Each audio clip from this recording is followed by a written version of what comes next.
Today, I would like to talk about the power of choice in response to the difficult situation. Mindful choice and action is always emphasized in Won Buddhist practice because, as our founding master Sotaesan says in the scripture, without the mindful choice and action,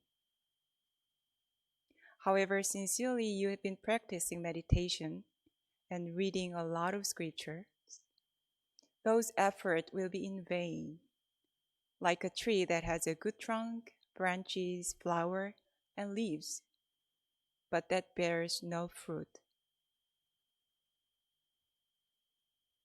So today I want to talk about it, focusing more on the choices that we can make about our inner reactions, such as thoughts and emotions, rather than the choices that we make with the external behaviors. These days, every time when we hear the news updated from television or on internet, we become overwhelmed by the increasing numbers of new coronavirus cases worldwide as well as in the United States. I think most of us have been deeply conditioned by fear. So one of the practices that I'd like you to continue in times like this is to constantly remind ourselves that we can still make a choice. We cannot control this pandemic. However, we can decide how to respond to it. We can choose to live in our fears and worries, or to stay calm and centered and continue to cultivate mindfulness and compassion. Let me share the story that one of my friends shared with me after she came back from the Camino pilgrimage. This was about a 500-mile journey from France to Spain, which took 5 weeks of walking. She wanted to challenge her mental and physical capacities and enlighten her spirit. If you search internet for Camino pilgrimage, you will find a lot of information from those who've been there. Most of them say how wonderful and beautiful their journey was and how much it was worth or the hardship you have to go through there. They see it from a very positive point of view. However, a few days after she began her pilgrimage, she realized that this may not necessarily be her case. She walked 16 to 20 miles a day. It was November. The weather was brutal. It rained for several days in a row. And one day, she had to walk in the pouring rain for 2 hours. On another day, she walked all day long in the heavy snow, which she had not prepared for. She also had to fight with the bed bugs, which is the last thing that you'd want to meet in your trip. The physical and emotional challenge was harsh. She experienced herself in a different level, especially in anxiety, fear, and loneliness. However, she did not give up and finished the full course of pilgrimage. But that was not the end.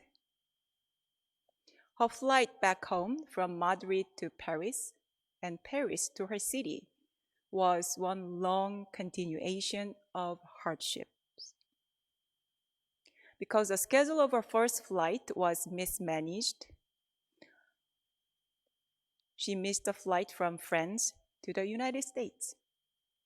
And it took her 2 fairly miserable days to come home.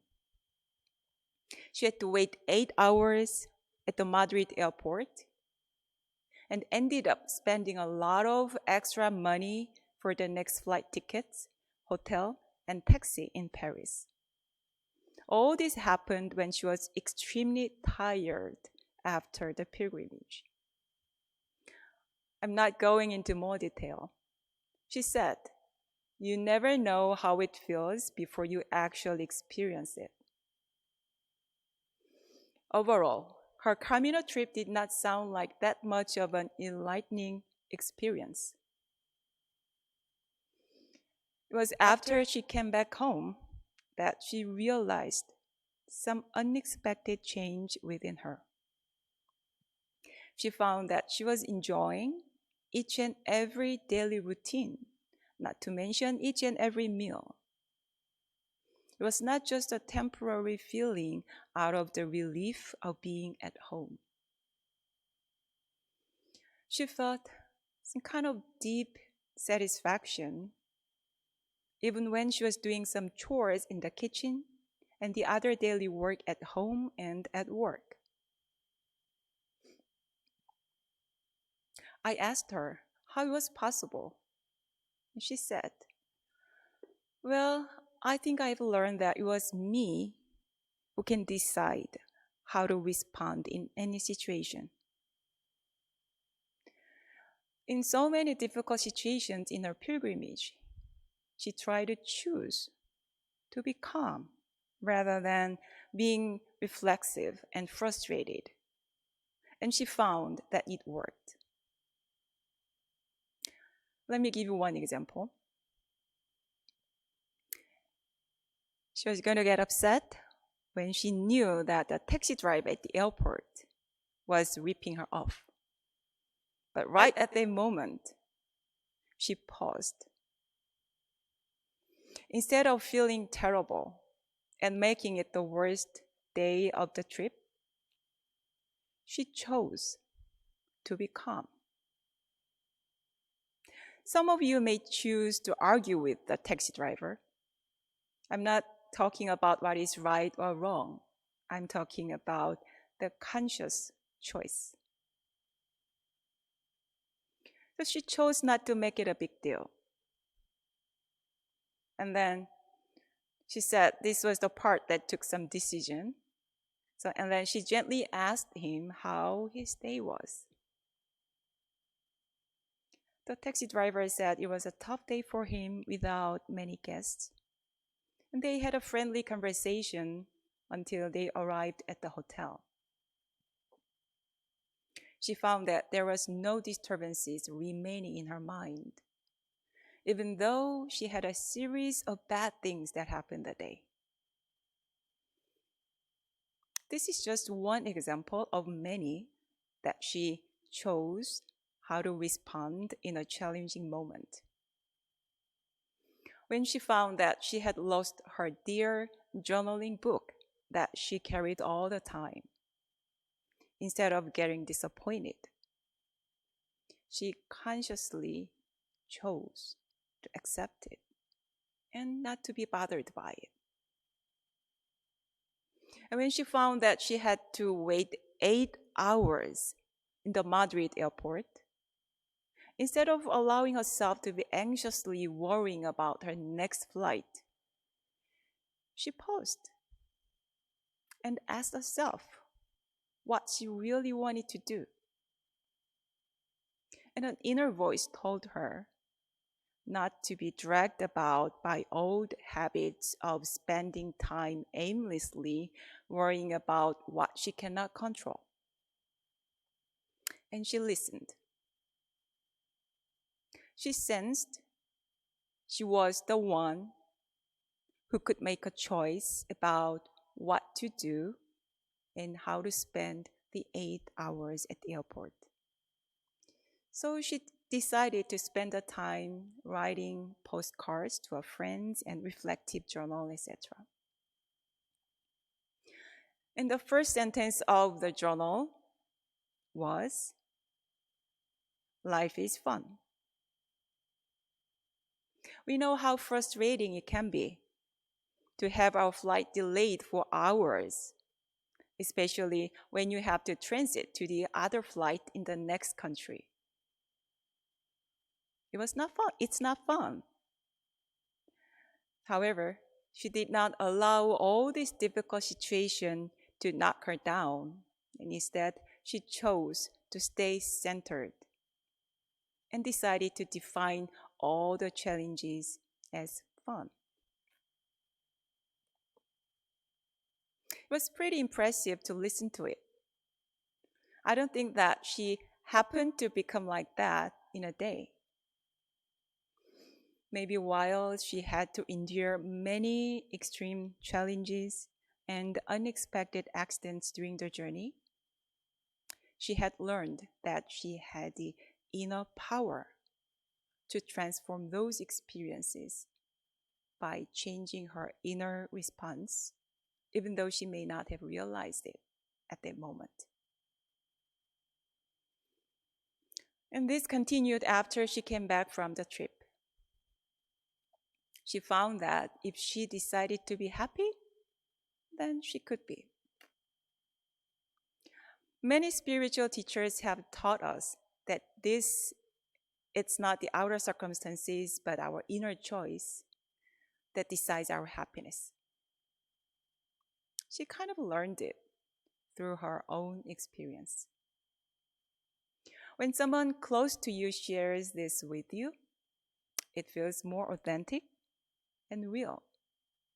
It was pretty inspiring to me. So I wanted to share it with you today. We often think emotions such as fear or sadness are not something that we can control, but that they just automatically arise. Therefore, there's nothing you can do about it, which is not true. When we face a challenging moment, our practice is to pause and become aware of the fearful mind or whatever arises in your mind. And then ask yourself how you want to choose to respond. It is okay to feel fear. It is okay to feel sad. However, the next step is up to you. Do you want to hold on to it, or do you want to let go of it? The first item of the nine essential items of daily practice is the mind is originally free from disturbance, but disturbances arise in response to sensory conditions. Let us restore the equanimity of our true nature by letting go of those disturbances.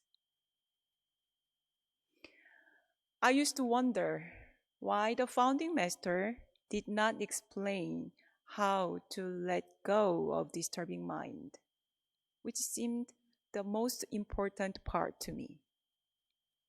It's been my question for a long time. How can you let go of disturbances, worries, fear, anger, and sadness that arise when we face a difficult situation? And why our founding master did not mention it?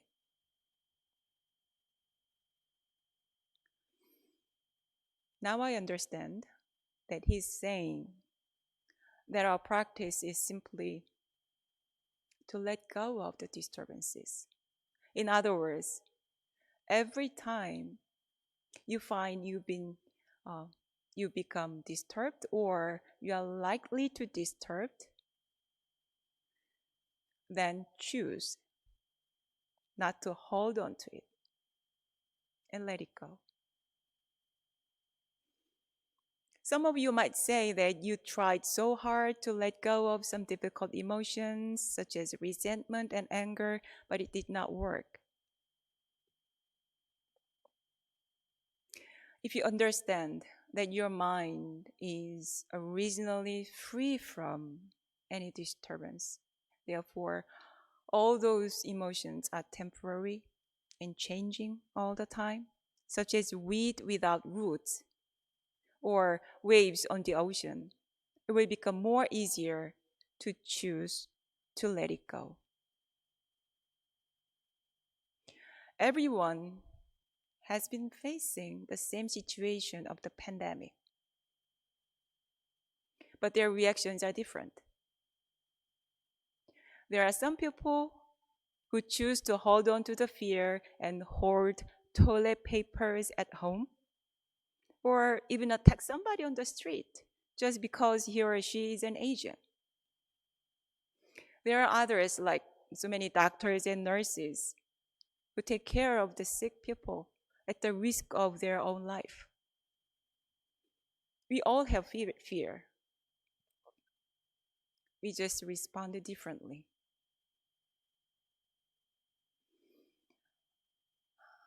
I hope we'll find the true nature of all human beings and have faith in the limitless power and capacity that is within ourselves, especially in this difficult time.